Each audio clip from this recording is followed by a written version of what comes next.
Bonjour, je m'appelle Sifu Massimo, je suis enseignant de Wing Chun à Toulouse.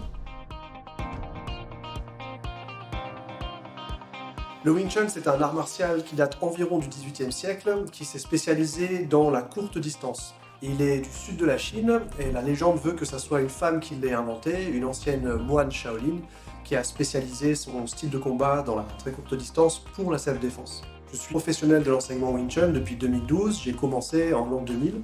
Je suis maintenant sous l'enseignement de Maître Fernandez, qui lui-même a été élève de Maître Tsu Shung Ting et Maître Lung Ting, deux élèves directs de Maître Yip Man.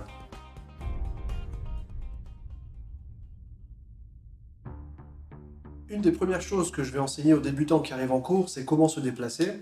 Donc très important en fait, c'est de s'habituer à la très courte distance quand j'attaque la personne.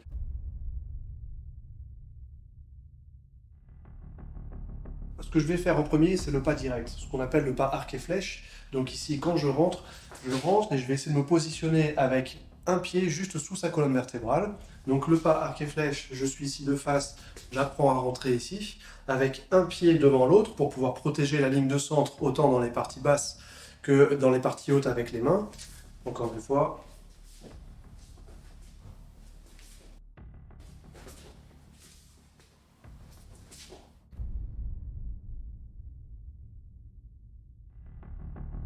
Deuxième pas important qu'on va avoir, c'est le pas en zigzag, pour ne pas rester, si ma partenaire monte sa garde, pour ne pas rester face à la force qui vient vers moi, je sors légèrement et je re-rentre avec un nouvel angle, que je peux exécuter vers l'avant, comme je peux l'exécuter vers l'arrière.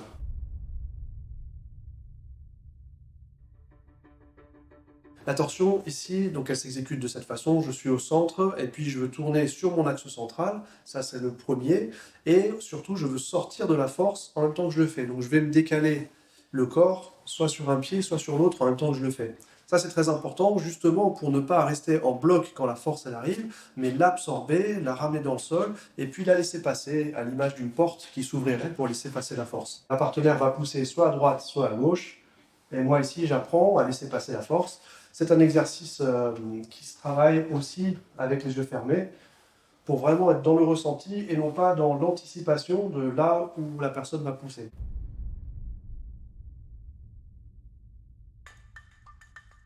En termes de distance, je vais travailler avec 4 distances de combat.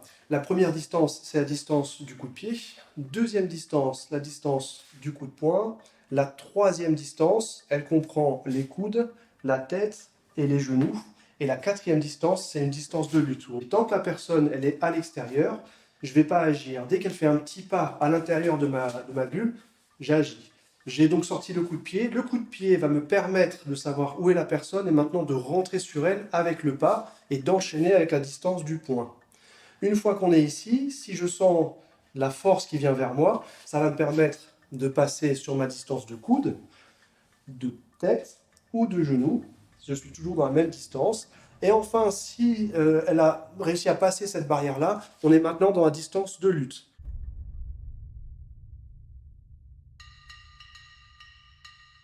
Les techniques de base lorsqu'on travaille le Chi Sao, le Tan Sao, Jam Sao, Bong Sao, Fuk Sao.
on est en train d'apprendre les concepts de base, qui est déjà de s'aligner avec la force de gravité pour pouvoir abandonner notre propre force à la force de gravité. On travaille avec et pas contre la force. D'un autre côté, on a aussi un abécédaire de toutes les techniques dans ce Tao. En particulier, comprendre comment fonctionne l'axe central et la ligne centrale. Donc là, Chloé est en train d'exécuter le Tao et est en train d'aligner toutes ces techniques sur la ligne centrale. On vient de voir passer les coups de poing. Puis ensuite, on a des techniques. Ici, si on ne comprend pas le principe du Wing Chun, les techniques ne sont pas facilement identifiables en termes de combat. Mais ce sont des techniques qui vont nous permettre de disperser la force de l'adversaire lorsqu'on est déjà en contact avec. C'est ça qu'il faut bien comprendre. Donc la technique qu'on vient de voir ici s'appelle les 3 prières au Bouddha. Et elles me permettent autant de contrôler les forces qui arrivent par en dessous que les forces qui arrivent par au-dessus. Même si on voit seulement les bras travailler dans ce Tao, la chose la plus difficile et la plus importante à comprendre, c'est la transformation de toute cette énergie que je reçois horizontalement dans le cylindre vertical. Il faut que toute la force puisse être transmise facilement vers les pieds et des pieds vers le poing. Alors on a aussi dedans des techniques qui vont nous permettre de faire des contre-clés. On a des manchettes, on a des coups de coude, il y a énormément de choses dans ce Tao quand on commence à bien comprendre. Des techniques de pique de doigts, comme on vient de voir passer.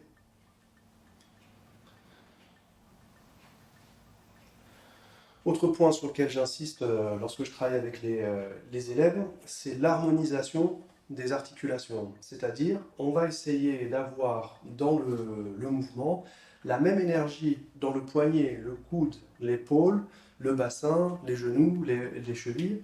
Il faut qu'il y ait une perception d'avoir une énergie parfaitement équilibrée dans tout le corps. Et c'est extrêmement difficile à faire lorsqu'on est en contact avec le partenaire parce qu'on a tendance à mettre beaucoup de force dans les épaules ou dans les bras et finalement le reste du corps ne travaille pas. Alors là, le challenge, même à travers la forme du Sunim Tao, c'est de réussir à faire un travail de corps plus que de bras, justement. Technique du Bong, ça aussi c'est une technique signature du Wing Chun.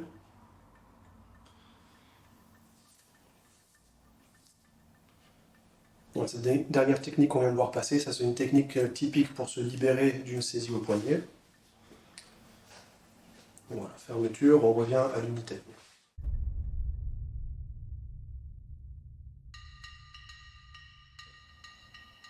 Donc la mise en place de tout le Sunim Tao, elle commence dans cette posture, et rien que là déjà il y a beaucoup de travail, parce qu'on va chercher donc à aligner la colonne vertébrale avec la force de gravité. Et c'est plus difficile que ce qu'il n'y paraît. La tendance ici, chez les élèves, souvent, c'est de pousser le ventre et le bassin vers l'avant, parce qu'on a cette fameuse rétroversion de bassin. Mais qu'est-ce qui se passe quand on pousse le bassin vers l'avant? Il n'est plus aligné avec le reste. Du coup, avec une simple poussée ici sur sa structure, je la mets déjà en difficulté. Alors là, on va rééquilibrer le bassin, exactement. Et il faut aussi créer un pont dans les lombaires pour que le haut du corps soit connecté avec le bas du corps. D'où la petite rétroversion qui va me permettre d'allonger les lombaires. Ici au niveau du ventre, voilà, très bien. Ce qui fait que là, quand je presse, j'ai l'impression déjà de toucher à l'intérieur de ses pieds. Ouais, ça va directement en bas. Voilà. Les épaules légèrement en avant pour être à l'attaque avec les omoplates ouvertes. À partir de là, on peut commencer le travail déjà.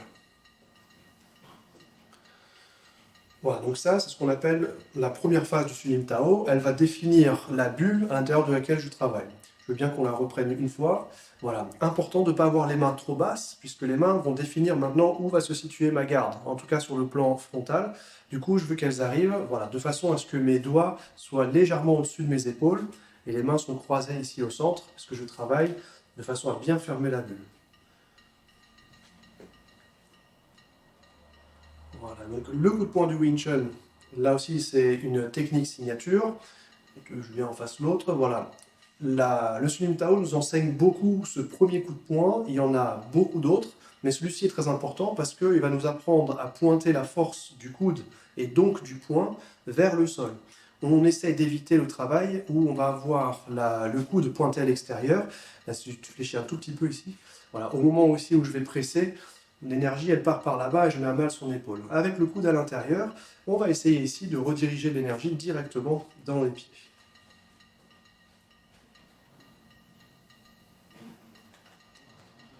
Maintenant, on arrive à la phase des 3 prières au Bouddha. Donc, important ici d'avoir le coude qui travaille. Donc, quand je vais vers l'avant, c'est le coude qui presse la force en avant. Et quand je reviens en arrière, c'est le coude qui revient en arrière.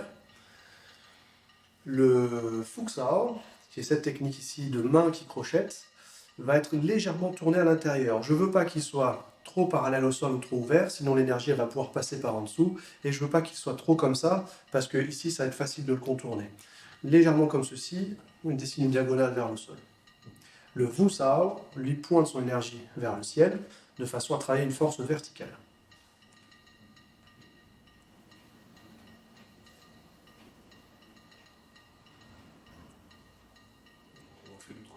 Voilà. Ici, lorsqu'on va sortir sur le premier Tansao, la forme nous apprend à garder le coude bien à l'intérieur. Alors, il y a plusieurs raisons à ça. On va dire la principale, déjà, on est en train de travailler la souplesse du dos et de l'épaule. Ce n'est pas une position facile à tenir. Le risque, en faisant ça, c'est d'avoir l'épaule qui part complètement à l'intérieur. Et on voit ici qu'on a perdu l'autre moitié de la structure. Donc, ce qu'on va faire ici, c'est essayer de garder ce coude à l'intérieur et cette épaule qui revient légèrement à l'intérieur, de façon à dessiner un triangle sur la pointe. Et à partir de là, on allonge muscles et tendons ici, depuis l'omoplate jusqu'au coude.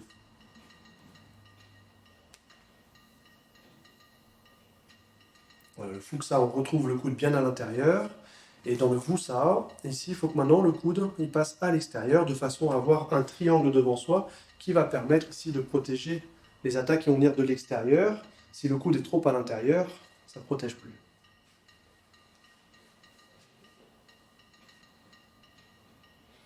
Une dernière fois.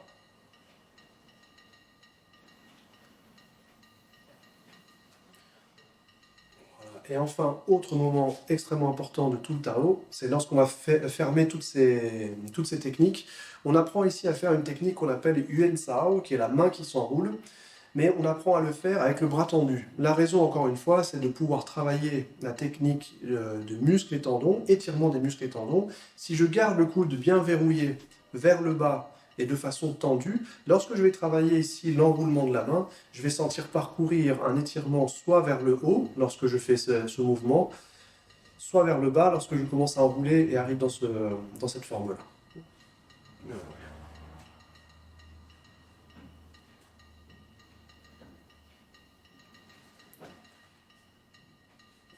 Voilà, donc ici aussi, on retrouve toutes les postures d'étirement, qui sont aussi des postures qui vont permettre de prendre contrôle sur la bulle derrière moi, d'accord? Donc par exemple, pour pouvoir se prendre de la distance avec un adversaire qui serait en train de se coller à vous, vers devant, c'est la même chose. Donc on est en train de dessiner les limites de la bulle devant et derrière. Et puis quand elle va fermer les mains ici, on dessine les limites de la bulle sur les côtés. Donc évidemment, on a aussi des techniques pratiques avec ça, c'est-à-dire la manchette, les 2 manchettes qui viennent de partir sur les côtés. Retour à l'intérieur. Voilà, donc dans toute cette phase, on va avoir, très important d'avoir les coudes face aux hanches et face aux épaules. Ça me permet de dessiner ici le carré de centre.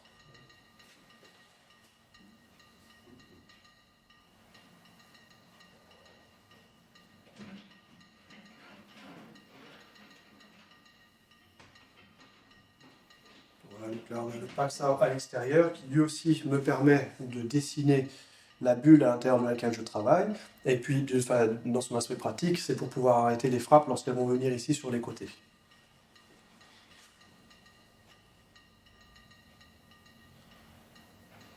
Voilà, on remarque ici dans toute la forme qu'elle est en train d'exécuter, l'effort pour ne pas soulever les épaules lorsqu'elle fait les techniques.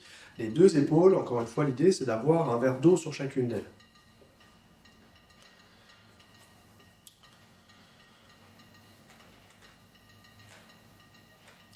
Voilà, la difficulté dans cette phase, c'est de garder le coude toujours à cette distance-là, surtout quand on va remonter le bras. Voilà, le coude n'a pas bougé, okay, et on n'a pas fait l'erreur de ramener la force vers soi. La force est toujours pointée vers l'avant, même quand on enroule. Hop, ça repart tout de suite devant, il n'y a pas eu de retrait de force vers l'arrière. Ici, la technique du Bangsao. Donc le prérequis en général, c'est de dire que le poignet doit être toujours légèrement plus bas que le coude. Et on va faire attention encore une fois à ne pas monter les épaules.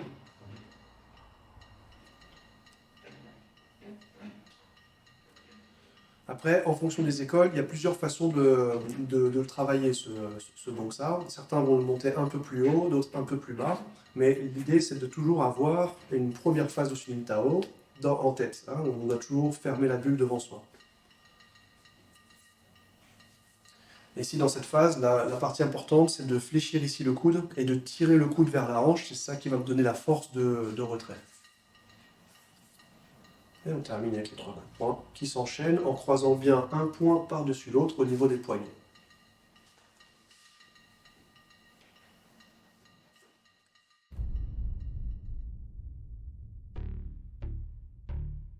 Les premiers exercices qu'on montre ici vont se faire sur une attaque simple ou une attaque double avec le partenaire. Et j'apprends ici, quand je reçois le point, à avancer avec ma force, aller chercher l'adversaire, fermer ma bulle, et donc évidemment venir frapper ici avec les 3 points. Ça, c'est vraiment la façon pour débutants qu'on enseigne. Donc ici, je le montre avec le Pak Sao. Même chose avec le Tan Sao. Ou même chose avec le Bong Sao. Ensuite, on peut combiner les techniques entre elles. Donc là, je vais demander à un partenaire de lancer une attaque 1-2. Donc d'abord celle-ci, ensuite celle-là. Avec le Tan ici, point. Avec le Bong Sao. Et ensuite, par-dessus ça, on peut greffer tout ce qu'on veut. Les coups de coude, les coups de tête. Par exemple, ici, j'ai le coup de coude qui passe très bien. Si je suis dans une bonne distance, je peux travailler avec le coup de tête. Ça passe très bien aussi. Il y a les coups de coude ici. Bon, ensuite, il y a tout un panel technique qui va commencer à s'ouvrir à partir de cette base-là.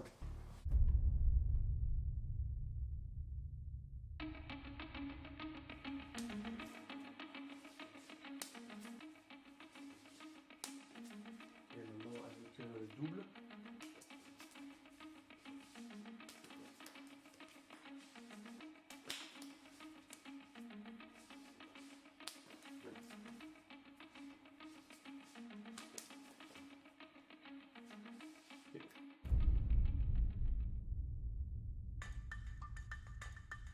Commençons par la technique de base vraiment la plus difficile à réaliser quand la personne est en garde et que moi je vais devoir me défendre. Mon premier réflexe ici, c'est donc d'avoir les mains devant moi. Dès que ça bouge, il va falloir que j'aille vers l'avant avec ma garde. Je ne sais pas encore quelle technique je vais utiliser. Je vais utiliser un concept qui est celui d'avoir une bulle devant moi et de venir tout de suite coller sur la personne. Ici, lorsqu'elle va m'attaquer, on voit que j'ai pris contact avec elle. Cette technique-là s'appelle Pak Sao. Je vais faire en sorte que sa force, quand elle va presser, soit légèrement déviée par rapport à ma ligne centrale. Et je vais m'engouffrer dans la ligne centrale avec mon attaque. Une fois que je suis arrivé ici, la main qui était ici, maintenant elle peut relâcher parce qu'elle vient de dépasser le coude. Et on va enchaîner nos 3 frappes. Au niveau du pas, même travail. Lorsque je démarre, ma jambe va venir fermer le centre pour ne pas exposer les parties, venir prendre contact avec la jambe de l'adversaire et garder ce contact tout le long de l'application. Ça va pouvoir vous offrir des opportunités, par exemple, de faire des balayages ou par exemple de faire des clés ici sur le genou. Ensuite, on a travaillé avec des 1-2, ce qui veut dire, et très souvent c'est ce qui va se passer, les personnes ne vous attaquent jamais avec une seule frappe, il y a les 2 qui vont venir vers vous. Donc ici, ma bulle, c'est les 2 mains qui partent vers la personne, toujours dans l'idée d'attaquer, mais elles se sont fait contrer pendant qu'on avançait. Donc, grâce à vos exercices maintenant de main collante, vous allez sentir, est-ce que son attaque, elle pousse plutôt là-bas, ce qui me donne un Bong Sao, ou est-ce qu'elle pousse plutôt de l'autre côté, ce qui me donne un Tan Sao. Voilà, donc ici, si on reprend doucement, je suis rentré, je sens qu'il y a un Bong Sao. Donc ma main va s'enrouler plutôt que de pousser contre elle, elle s'enroule pour laisser passer sa force. Et je reprends ici dans le centre avec l'autre. Soit j'attaque de cette façon, soit je peux attaquer avec ce qu'on appelle un back fist. Donc je laisse passer sa force et cette main revient dans le centre. Ouais. Encore une fois, Pak Sao, contact. Elle me pousse à l'extérieur de mon centre, je reprends le centre. Un petit peu à l'image d'une branche qui se fait pousser et qui reviendrait. Et puis je finis mon travail ici avec les 3 frappes. Toujours le pied ici qui est dans le centre. Donc là, on voit que j'ai moi aussi l'opportunité de monter, peut-être pour attaquer dans le centre. Et en même temps, mon genou est pointé vers l'intérieur. Des fois que ce soit elle qui monte avec son genou, je peux me défendre. Troisième technique de base que nous vous avons montrée, donc toujours sur une entrée à 2 mains. Ici, je prends le contact et je sens cette fois-ci que sa force, elle pousse plutôt par là-bas, donc je vais laisser passer avec la technique dite du Tansao.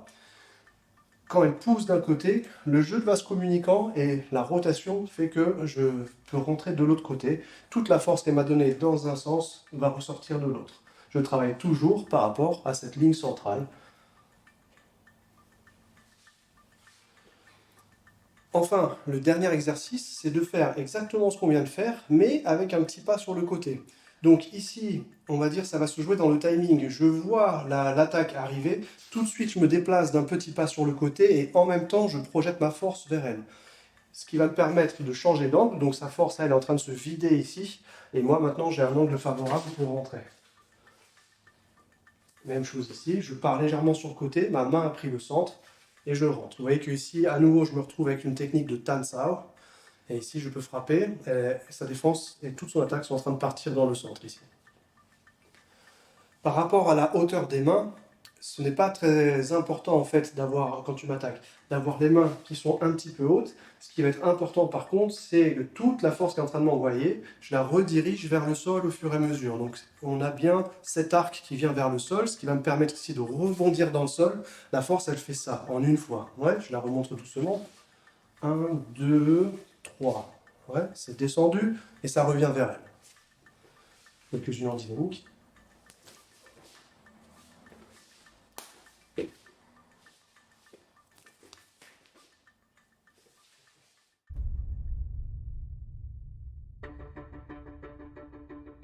Dans le Tao, on a vu qu'on nous demande de travailler les 3 coups de poing de cette façon. Donc l'importance ici, elle est mise sur le fait de passer un point par-dessus l'autre et de bien fermer la bulle devant soi. Lorsque on va travailler ici, on le verra mieux à la caméra. Donc quand je reçois ici le coup de poing, ça rentre, et que moi ici je vais passer, je passe bien par-dessus mon poignet. Avec un pas, je vais chercher et j'essaye de faire en sorte d'arriver avec un angle à l'intérieur de mon bras. Je ne veux pas arriver avec un bras déjà tendu parce que ça, elle va pouvoir le voir, juste une esquive de la tête. Et ça y est, là, elle peut me récupérer, hein, et elle m'a eu. Alors que si j'arrive avec un angle, c'est déjà, et d'une, plus difficile pour elle à voir, et moi surtout, je vais avoir l'option ici, si jamais elle esquive ou qu'elle pousse mon bras, de pouvoir m'adapter. L'angle va pouvoir s'adapter facilement. Et donc le coup de poing, il va arriver, je veux bien qu'on enlève celle-ci, il va arriver ici. J'essaie de garder le coude bas, le coude pointé vers le sol, comme ça j'ai toute la force de sol et de hanche qui vont se transmettre à l'intérieur du coude. Et une fois que je suis rentré avec le corps et que je sens que la personne est en train d'affaiblir sa structure, maintenant je peux ouvrir un petit peu plus mon coude pour envoyer la frappe. Donc ici, si on le refait, 1, 2, 3. Tant que je reste à cette distance et que je ne sens pas que sa structure est cassée, j'ai gardé mes angles.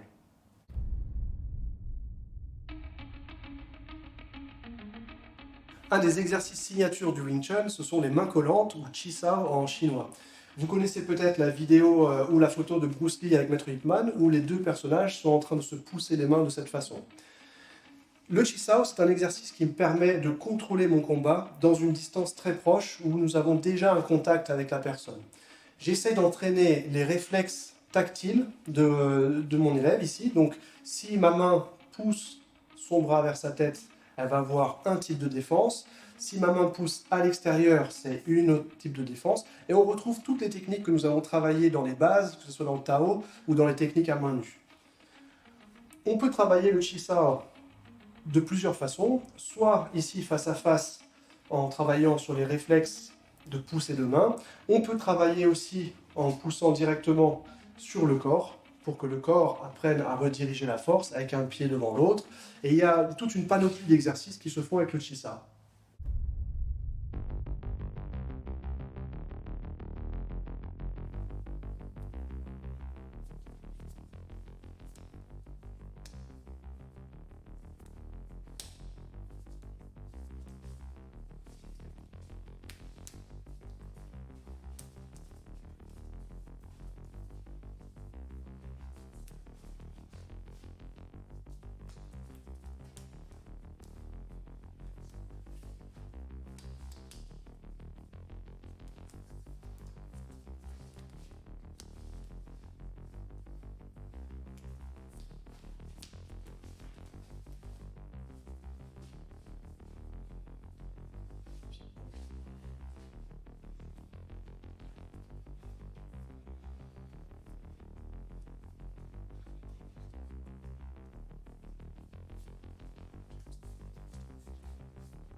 Et lorsqu'on va commencer l'apprentissage du Chisao, en général, on commence à une main. Donc il s'agit de se mettre bien face à face. On va garder les pieds parallèles parce que ça ajoute une difficulté supplémentaire sur le travail d'équilibre. Okay, si je penche en arrière ou en avant, mon travail va être bon. J'essaie de rester bien enraciné ici. Et on commence ici avec deux techniques qui vont se compléter ou s'opposer en fonction du jargon. Je suis en Tansa, elle est en Fuxa. Ma première intention ici, c'est de venir attaquer son centre avec un coup de paume. Et elle ici, elle dévie ma frappe, ou elle l'absorbe avec tout le corps. Et sur la main, ça va faire sortir la technique du jam, ça coude en bas et les doigts pointés vers le haut. Ensuite, elle va attaquer ma tête. Et moi, ça me fait sortir un réflexe qu'on appelle le bong sao ici. Et ensuite, on revient en bas.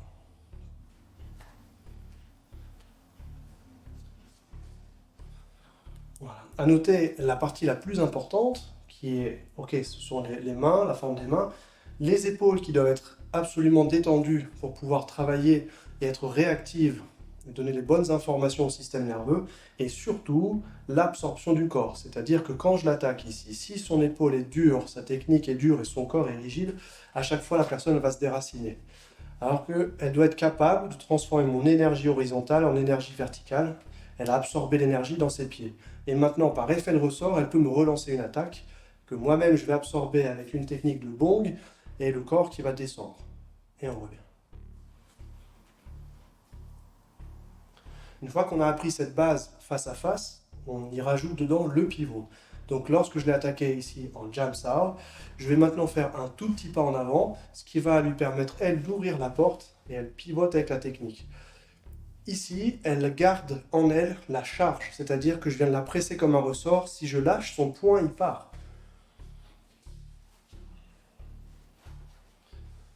Elle veut me contre-attaquer, ça me déclenche le bong, elle pousse, ça ramène ma structure en place, et maintenant, à elle de faire un pas en avant pour que je puisse ouvrir la porte en bong sao, et nous revenons tous les deux au centre.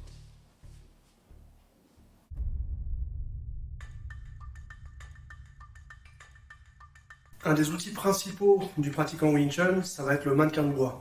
Le mannequin de bois, il va te servir de partenaire idéal, on va dire. C'est le partenaire parfait au sens où il travaille parfaitement avec la gravité, il reste toujours droit, et il est très très dur. Du coup, tu vas devoir travailler très souple et travailler autour de sa force. On voit ici dans la section du mannequin toutes les techniques de base passées. Nous avons le pak sao, nous avons le tan sao, nous avons les bong sao.